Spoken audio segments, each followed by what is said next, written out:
blaring our podcast. Nothing is sweeter than Swiftcast.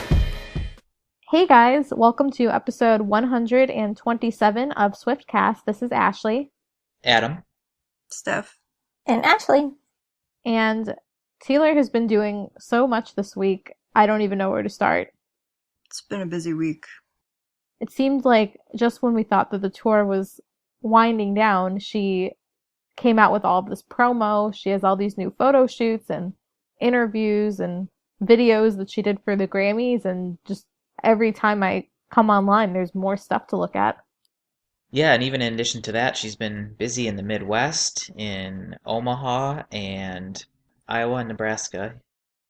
Well, in addition to everything Taylor has been doing this week, I wanted to share something really exciting. Over the weekend, I just went to see Tori Kelly perform for the first time that I've ever seen her, and it was so awesome. Nice, yeah, I remember seeing her perform on the VMAs, and that was one of the better performances on the whole entire show. That was the only performance I enjoyed besides Taylor's surprise cameo with Nicki on the whole award show, and after that performance, it just really motivated me to look her up and see when she was coming, and luckily she's on tour right now, so she was so good. And if you guys don't know, she's been friendly with Taylor and sort of getting to know her over the past several months. They hung out at the Billboard Awards at the after party.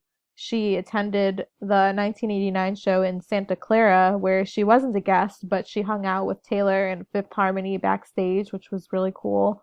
And also, she did a cover video of Bad Blood that Taylor really enjoyed a couple months ago. Yeah, I remember we were all surprised that she was not a guest, but I could see it happening at some point. I love discovering artists on my own, but also when I know that Taylor likes them, that just makes me even more excited to feel like music that I enjoy outside of Taylor is also music that Taylor enjoys. It makes me feel like we have something in common. And as we mentioned earlier, Taylor gave us a lot of really good music this week to listen to and see if we have even more in common with her. Yeah, she posted last week a playlist of songs that she recommended, and we listened to them, and we'll be talking about them a little bit later. So if any of you guys have a chance to go see Tori Kelly, she's still on tour right now, I would highly recommend it. It was awesome. It was way better. All of her songs were better live than on the album, which I feel like you can't say about that many people these days. So we'll be getting to that playlist a little bit later, but for now, we're going to go into some of our older tweets. Our first one comes from October 12th, 2009. Taylor wrote, "Grocery stores are wonderful. I passed by these brooms that smelled like cinnamon. It was 100% winter. I was 100% happy." I don't remember that tweet, and I don't think I've ever smelled a broom that smelled like cinnamon. Yeah, really. But there she goes again on her fall/winter smells and baking, and she's really all about fall and winter. She is. 2 years later, on October 16th, 2011, Taylor tweeted, "Awesome crowd tonight in Oklahoma City. Now I'm in bed watching kitten videos on YouTube and also eating pretzels. Okay, and also cookie dough. Good choice."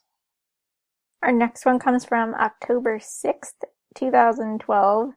Taylor tweeted, "I feel like I'd be more understood if people knew 'I Don't Want to Miss a Thing' by Aerosmith is how most of my emotions sound in my head." He responded to that tweet just after his performance, didn't he? I think so. We actually talked about this tweet a couple weeks ago after Nashville. And I think he did somehow see that online because so many people were retweeting it again. I think he responded. And Ashley actually got to see this live. Yeah, Ashley, how awesome was it? It was really awesome. Really, really cool. Yeah. Too bad you weren't sitting next to the grandma at those shows. Oh my gosh. I know. If I had been sitting next to her, I feel like I would have been like, "I need your contact info. I need to sit with you at every future Taylor show." I would probably be freaking out right alongside her. Well, a few days after that tweet, on October 13th, 2012, Taylor said, My publicist describing the fashion direction of the shoot to me. It's supposed to be festive, but not Taylor Swift the Christmas elf. I feel like I know what shoot this was. The one where it was sort of like an insert in a newspaper. I forget what it was called though. Was it Parade magazine or something? Oh, I remember that one. And she was like holding ornaments and it was very festive.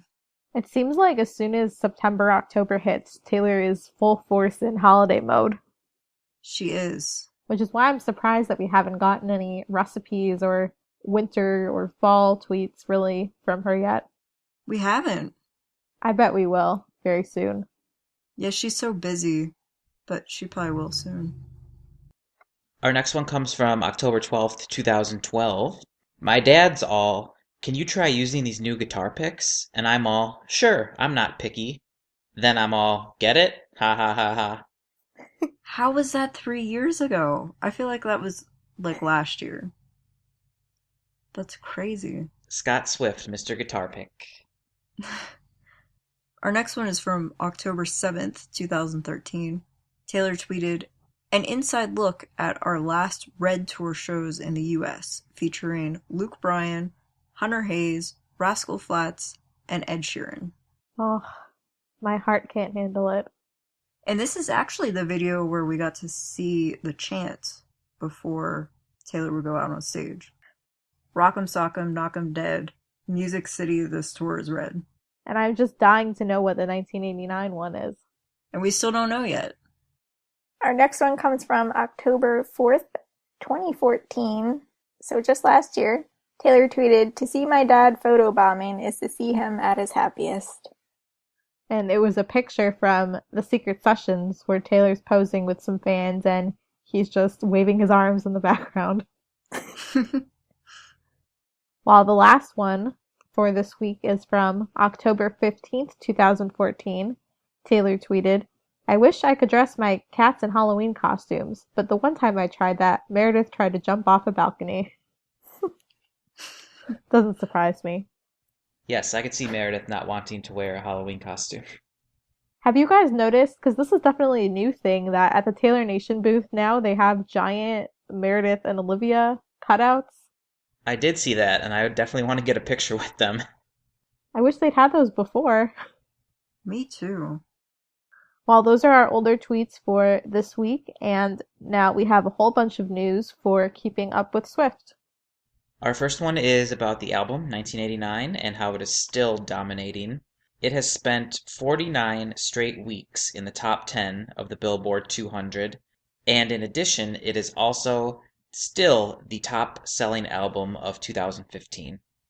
I really hope we can make it to 52 weeks. I think we can. So close.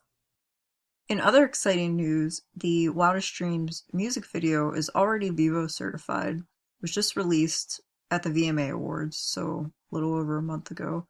And it's already had over 100 million views. And this is good news because remember that proceeds from the video help wildlife in Africa.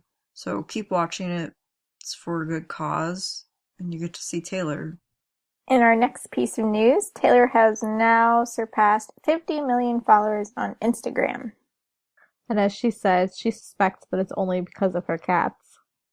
I saw one of those posts on Tumblr, where it says started from the bottom and then now we're here. And it wrote started from the bottom and it had a screenshot of when Taylor was very excited to have 1 million followers.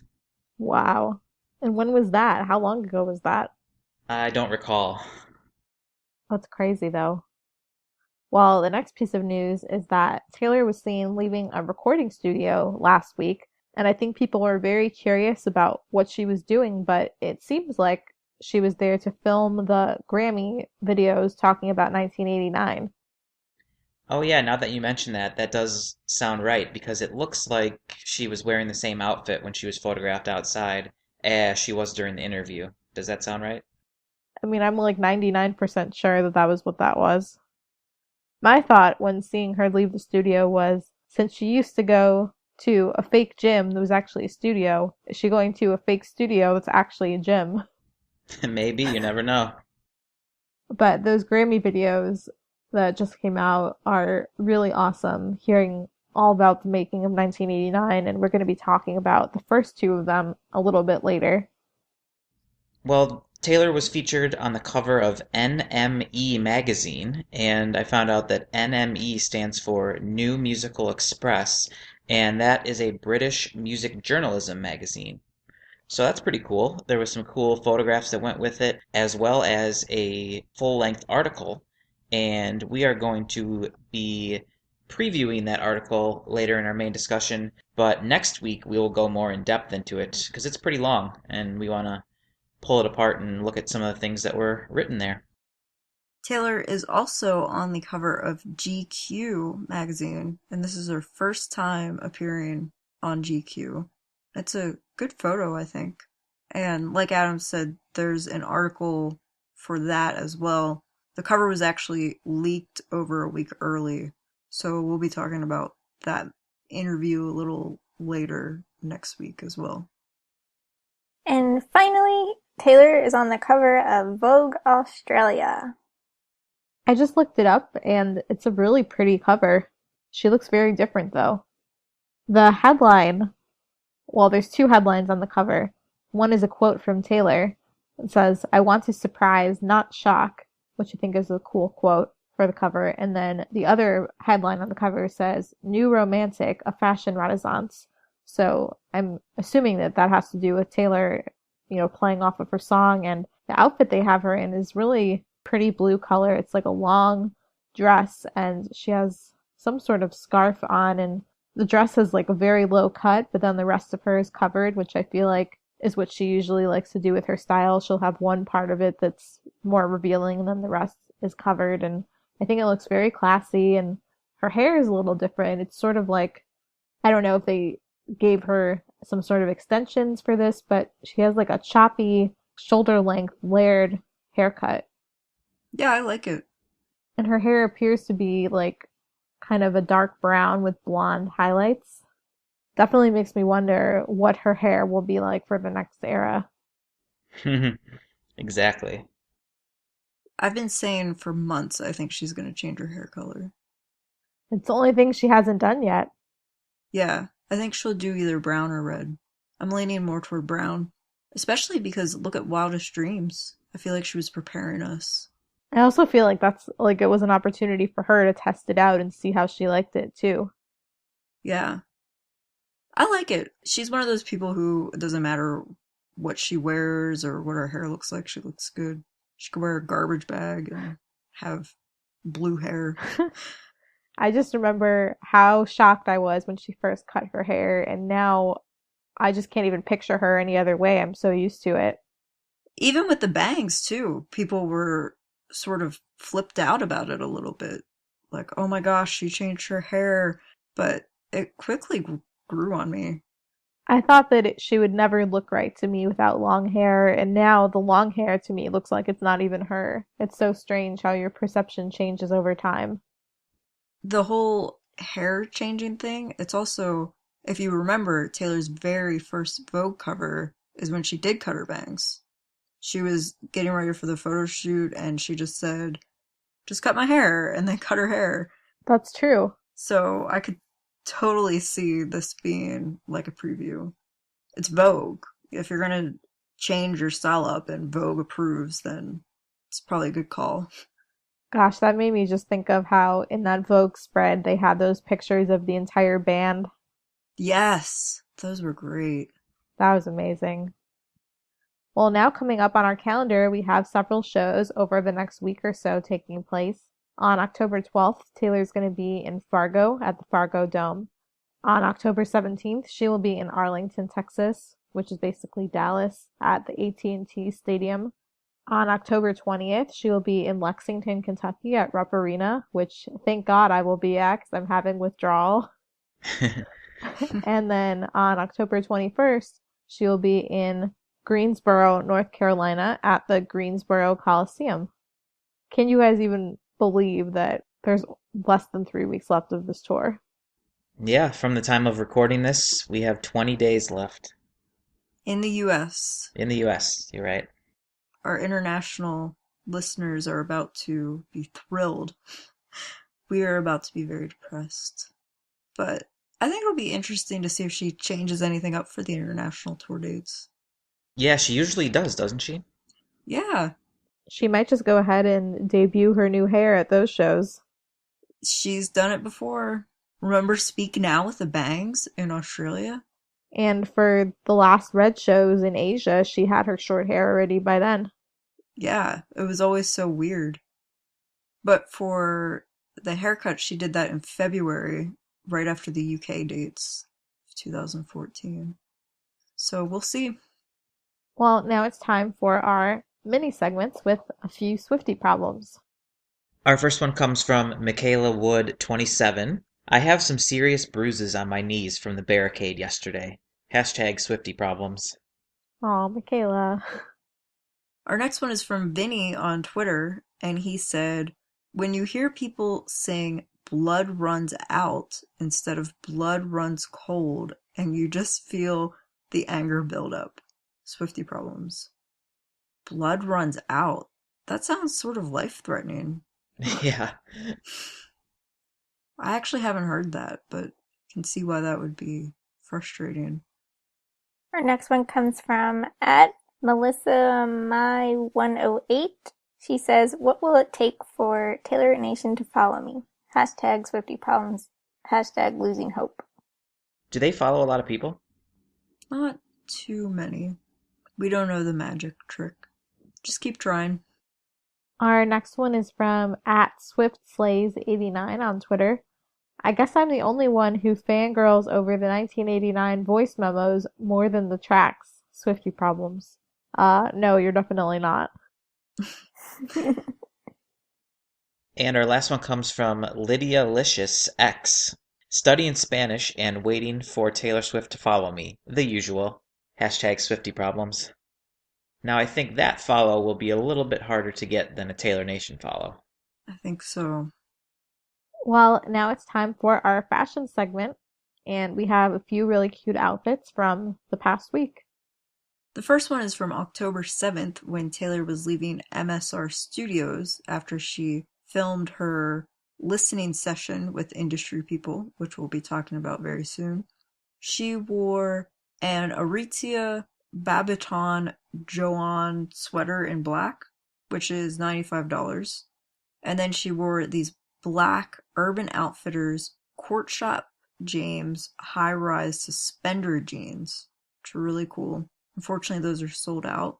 And then with that, she wore black Prada ankle booties, which are unfortunately $990. I really like those boots.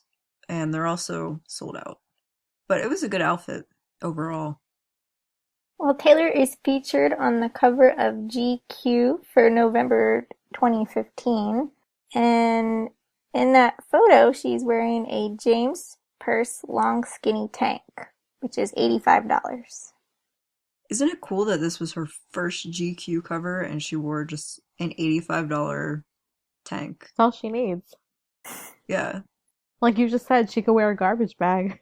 She could, yeah. Doesn't that look very similar to was it the Billboard photo shoot when 1989 was about to be released with that cover? Do you remember what I'm talking about, where she's on the beach and she's wearing like a white tank top? Oh, that was the Rolling Stone? Oh, Rolling Stone, not Billboard. Okay. Yeah. She had jeans on, though, I think. Or at least, like, cropped jeans, right? Yes. Yeah. But that tank top reminds me of it, yeah. Yeah, and the GQ cover is sort of beachy. Her hair looks wet. And she has a bikini top on underneath the long, skinny tank.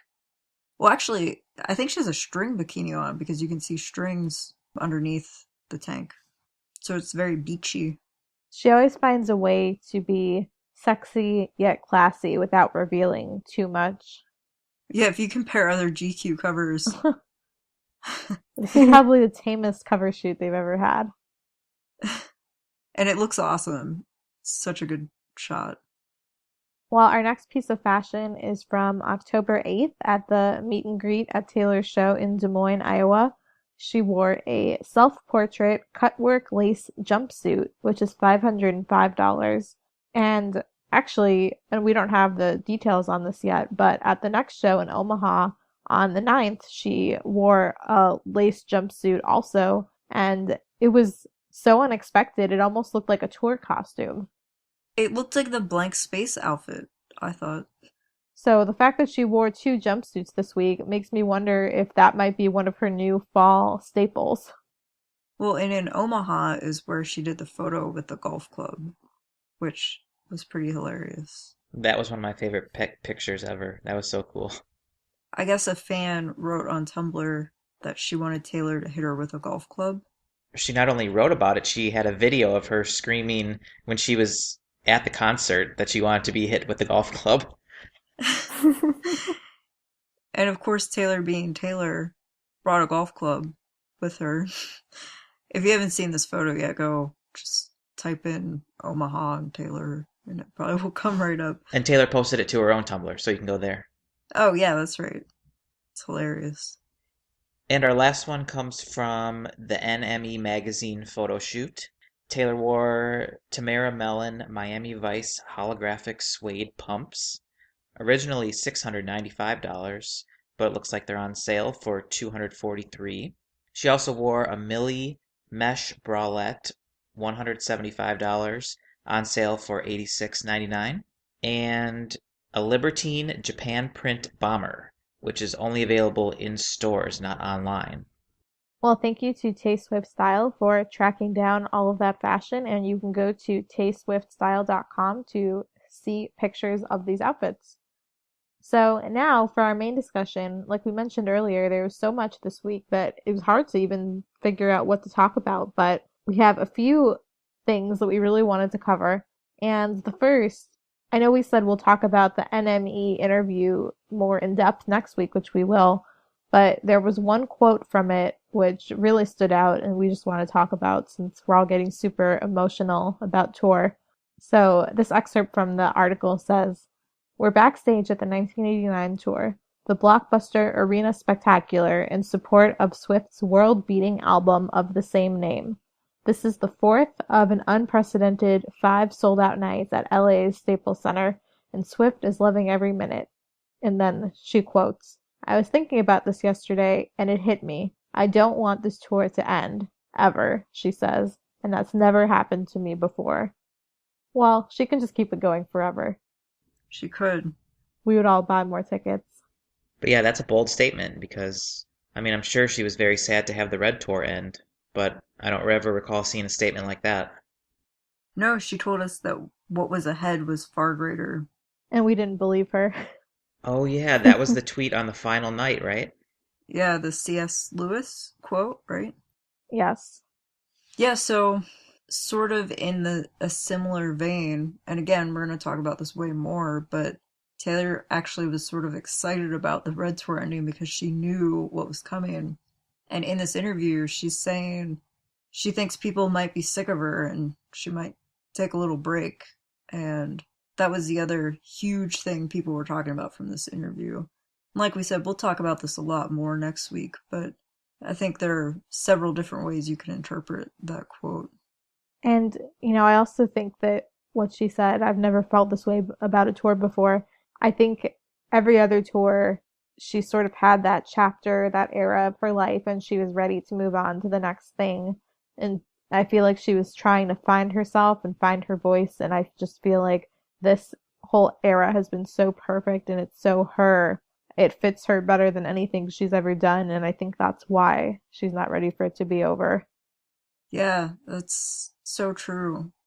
And even the way she talks about it in the Grammy videos that we'll talk about later, you can tell this is absolutely, like she always said, her favorite thing that she's ever done. So it's going to be hard to let this era go. So we really had no warning that these videos were coming. Taylor just tweeted out of the blue, "Here's an inside look at making 1989," and we were like, whoa. So far, Taylor has released 2 videos out of 3. There's going to be a third one that should be released on Monday, October 12th. But the first one, she described a little bit about how her first albums were made, the self-titled album Fearless, Speak Now, Red, and then finally she got into 1989. So it was cool to see her talk about those old albums. And one thing that I wrote down that I wanted to mention was I had known about Nathan Chapman, and you all probably know about Nathan Chapman too. And he's a producer and has been a producer on all of her albums. But she told this little story about how she had worked with him a little bit on a few songs, and her label wanted her to go have the album produced by somebody more well known because Nathan had not actually made an album before Taylor ended up using him for her own. And she kept mentioning in the video he was working out of a shack. He was literally in a shack. She kept saying he was in a shack. And Taylor, how of course we know she is, she was very adamant that she wanted him for her album. And obviously things turned out great, and she has used him for all 5 albums now.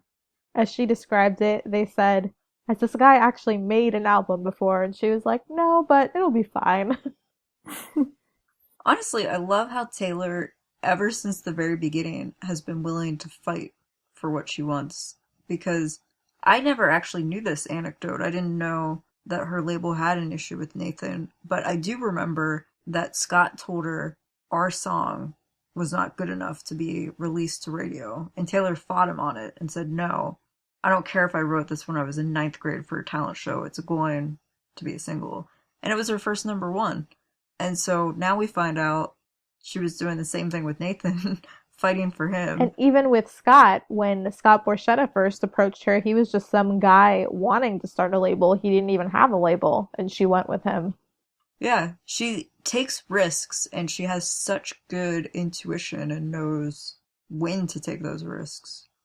You're exactly right. She has great instinct. And so then, as she described it, they made the debut album. Obviously, it did really well. And then they worked together on Fearless. And she was saying how when Fearless came out, people, I guess, in the industry were really questioning whether she was actually contributing to the songs that she was listed as writer or if she was just letting someone else do it and taking credit. And that she really felt the need to prove herself after that, which is what led her to the decision to make Speak Now, totally writing every song on her own. Yeah, I think she mentioned how Fearless was a really cohesive album and she won her first Grammy with that album. She talked about how she dropped the Grammy in the press room, which is hilarious. And because she had so much success with it, sort of in Taylor's words, people throw rocks at things that shine, so they had to take her down a notch and say, oh, well, is she actually really doing this? And Taylor, being Taylor, needed to prove everybody wrong by writing all of Speak Now on her own. But I really liked how she described the Fearless album. She said how it was just a really cohesive album, and it really was her breakthrough with Love Story, giving her international success. And I agree with that. I think Fearless was one of those albums, well, with all of her albums, I can listen start to finish and not skip anything at all. But with Fearless, it's more like a sort of diary that flows, every song flows together, and it feels like a story, sort of. Whereas Speak Now and Red, like she described, were more, she was trying different things. And kind of like Ashley said, like finding herself. And with 1989, after Fearless, in my opinion, and I think in Taylor's too, was her next like really very cohesive album where it's like a diary and it just all flows together. And so as she was going through that progression of talking about all of the albums, she was talking about Red, and I think we all agree that it was a very well done album.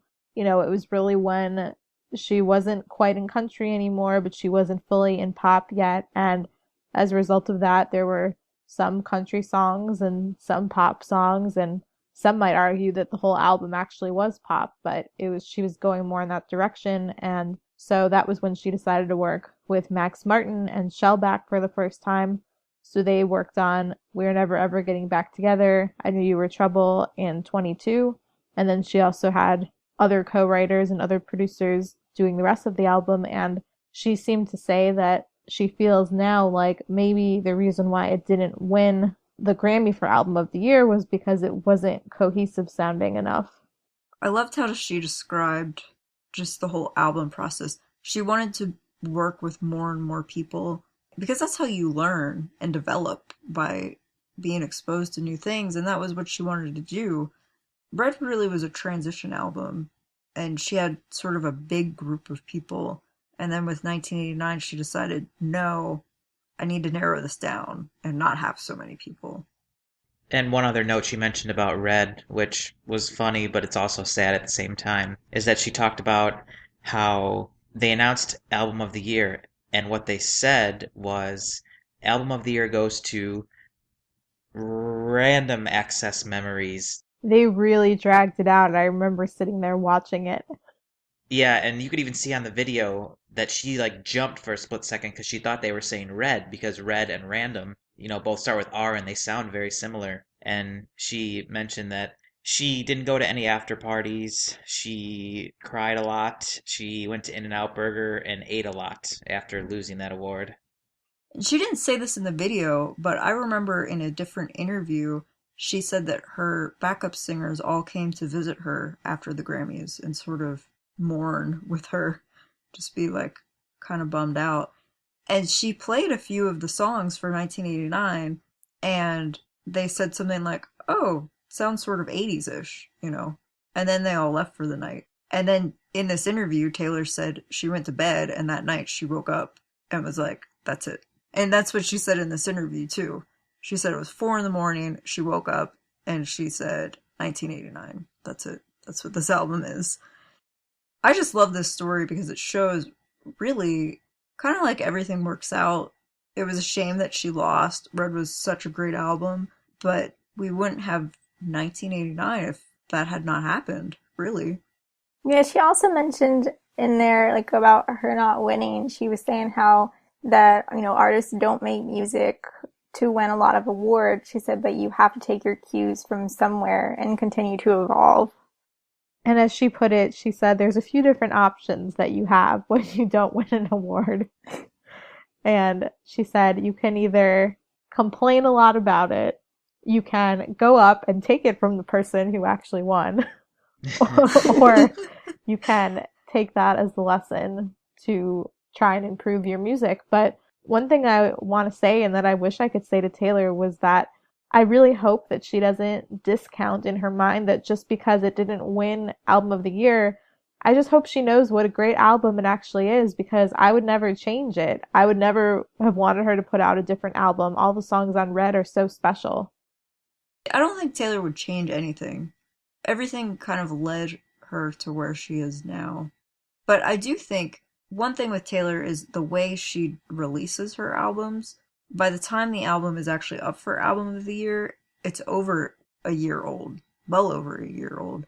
And I remember before the Grammys, when Red did not win, she was doing pre-show interviews, and she just said, I'm just really thankful that this even got nominated because it's over a year old and I didn't expect anybody really to even remember it or care about it.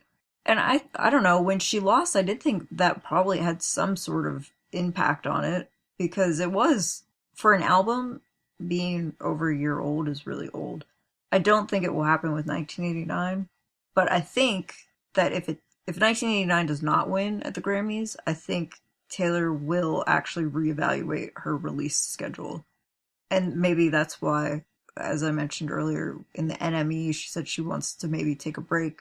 Maybe she wants to see what happens at the Grammys and sort of reevaluate whether her release schedule is really working. I mean, I think her release schedule is smart because while, yeah, you do run the risk of people forgetting about it, I feel like if an album comes out in October, the nominations for the Grammys are in December, not even 2 months after the album has been out, and then the awards are 2 months after that. It kind of seems like just putting an album out and expecting everyone to instantly just be giving it awards. I feel like it's better if people have more time to absorb it. Yeah, I think her schedule works really well, and I actually want her to stay with it. My opinion is, if it's not broken, then don't try to fix it. But I wonder if Taylor thinks because Red lost that maybe she does need to make some sort of change if 1989 also doesn't win. But I just don't think that's going to happen. I don't know how 1989 could not win anything. There's no denying the worldwide impact that it's had. Yeah, it just would be a crime if she gets absolutely nothing for 1989.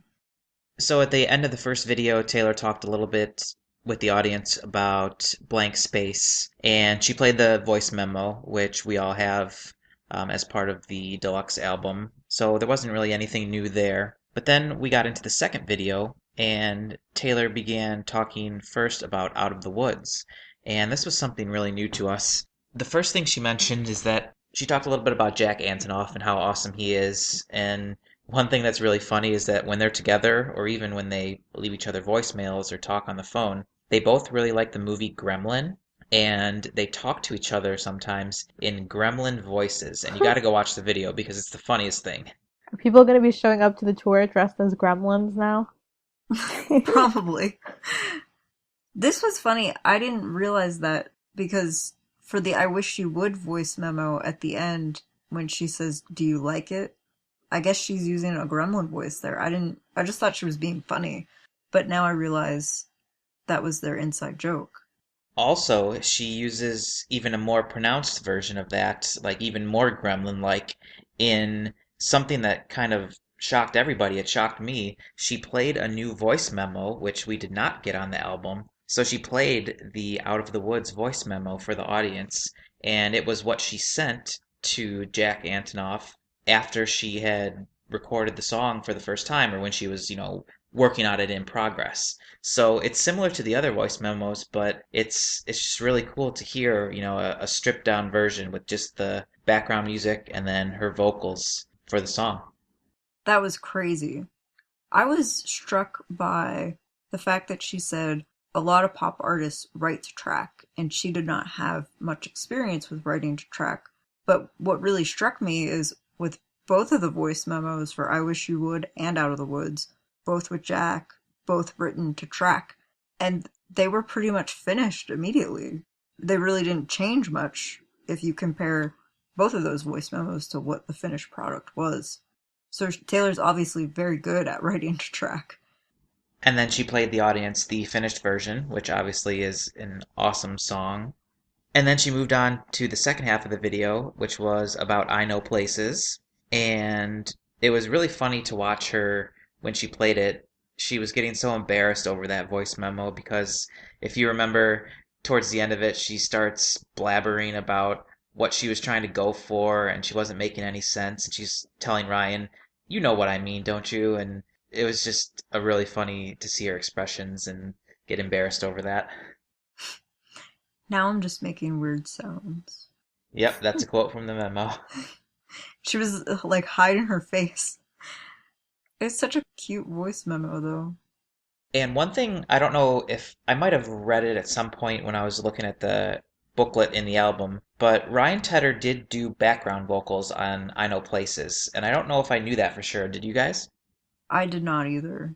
No, I didn't know that. Okay, maybe it's not in the album booklet, I'm not sure, but she confirmed that he did do background vocals for that song, and I was hoping at some point then that maybe he'll be a special guest and provide background vocals for the song. He obviously was once already, but they sang his song. Yes, that needs to happen. There's a few shows left where maybe it could. It was so cool to see the reaction of people in the audience during these videos. I'm pretty sure these were all industry people Taylor invited, which really makes me think she really, really, really wants Album of the Year here. She's doing these special listening sessions practically a year after the album was released with industry people, and it's so smart. But I just liked watching their reactions. They all just really seemed very into it and just really interested in learning about how Taylor actually created this. And we are looking forward to part 3, which by the time this episode is released, part 3 will have already been released on Monday, October 12th. And it will be talking about working with Imogen Heap on Clean and Max Martin and Shellback on Shake It Off. It seems like if you are a Grammy member and have a login, there might be an extended version somewhere in there. Yeah, you can tell some of it is edited. So if anybody knows how we can watch that, let us know. Yes, the Grammy Pro website says, want to see more? The full content is only available to members of the Recording Academy. If you're a member, log in to see the rest. So how do we become members of the Recording Academy? I don't know, but I know who we would vote for. We're not biased. Well, I can't wait to see part 3. And just besides hearing about 1989, anything where I can just listen to Taylor talk is amazing. I feel like in interviews where it's back and forth, sometimes I'm like, the interviewer is just being annoying. I'm like, just stop asking her what her cat's names are. Like, she has so many more important things to share with us. And it really made you feel like you were at a listening session. This is probably what she did when she did the listening sessions before the album was even released. So that's another cool part of it. I just love hearing stories and anecdotes and everything in her own words, and kind of the same as how the parts of the show where she talks to the crowd are the best because she's just such a good speaker. Well, let us know what you guys thought about parts 1 and 2 and 3 after it comes out, and I can't wait to talk about part 3 on next week's episode. Finally, just to wrap things up, as we mentioned earlier, last week, Taylor posted a list of new songs that will make your life more awesome, she promises. So there were about 11 songs on this list from a variety of small, not very well-known artists, and I think it's just so awesome that she takes the time to help smaller artists out like this. Yeah, I looked up all of these videos on YouTube, and a lot of them did not have very many views. And in the comments, so many people said, Taylor Swift sent me here. I want to say of this whole list, I listened to them all. My favorite song is the song called I'm Yours by Alessia Cara. And Taylor actually tweeted about her earlier in the summer. And she's a new female artist, and it's a really catchy song. I like that one a lot. My favorites were Sleep on It by Emmy. And then my ultimate favorite was How I Want You by Hudson Thanes, and it featured Haley Steinfeld. I will have to check these out. I haven't had the chance to yet. But then also, Taylor wrote The End, parentheses, for now. So maybe she has some other list in mind planned for the future. Very true. But she really hasn't steered us wrong in the past. I mean, think about how she was tweeting about and then added Ed Sheeran to the Red Tour, and how Vance Joy and Shawn Mendes have been on this tour, obviously because she is fans of them, and I think we are all fans of them now as well. So she leads us well. So true. It's actually really funny. Vance just tweeted the other day, it's been a year since Taylor performed Riptide on BBC, and now I'm about to finish up her tour. That's still one of the all-time best performances she's done. Absolutely. Yeah. Live Lounge is always good. I love it when she goes there. It'll definitely be interesting to see if she ends up covering any of these artists or if any of them end up on the next tour that we might hopefully, maybe, possibly be hearing about in about a year. Hopefully. Fingers crossed. Well, just a few reminders for you guys before we go. If you haven't already, hit the subscribe button on iTunes, and that will download the latest episode for you. And you should follow us on Twitter at Swiftcast13 to keep up with us throughout the week. And some of our other contact methods are swiftcast13.tumblr.com. We're on Instagram, where our username is theswiftcast13. We're at facebook.com/theswiftcast. You can email us at theswiftcast13@gmail.com. Or you can visit our website where all this information is, which is swiftcast13.com. And on iTunes right now, it will only show our last 100 episodes. So if you want to go back any farther than that, you can go to our website where you can listen to all of our episodes. So next week, I'm going to say 100% sure that Taylor will tweet something about the fall because it's been way too long. It really has been. I think I predicted that last week or maybe the week before, and I've been wrong because she still hasn't. Maybe it's because she's traveling to so many different places that she doesn't really have the full fall feeling yet. Maybe also the weather has not been very fall-like. It seems like, I mean, she's been in the Midwest, and in the Midwest it's been pretty summer-like still. Yeah, she'll be in Texas later this week. I don't think it will feel like fall there. Yeah, and my prediction is actually about Texas. On Saturday, October 17th, she will play at AT&T Stadium, and that is actually the biggest stadium she will play in terms of capacity. It is the biggest NFL stadium in the United States, and I predict it will get two awesome special guests, but I have no idea who they might be. Only two? I don't know. I think three. You think three? I think we'll get somebody to walk the runway during style because that hasn't happened for a long time. Yeah. But it's a huge, huge stadium, like you said. It is the biggest one. I think she'll go all out. Well, I think that we're going to have a really good week because on October 13th, Tuesday, the American Music Award nominations are going to be released. And unfortunately, we won't get to include it on this episode. And by the time you hear this episode, the nominations will be out. But I think Taylor will get, I'm gonna say 7 nominations. Just a random number. I would be fine with that. And those will actually be airing on November 22nd, right before Thanksgiving. So we will definitely let you know what happens with all those nominations next week. Well, for now, for episode 127, this has been Ashley. Adam? Steph. And Ashley. And we will see you guys next week. See ya! Bye. Bye, guys. See ya!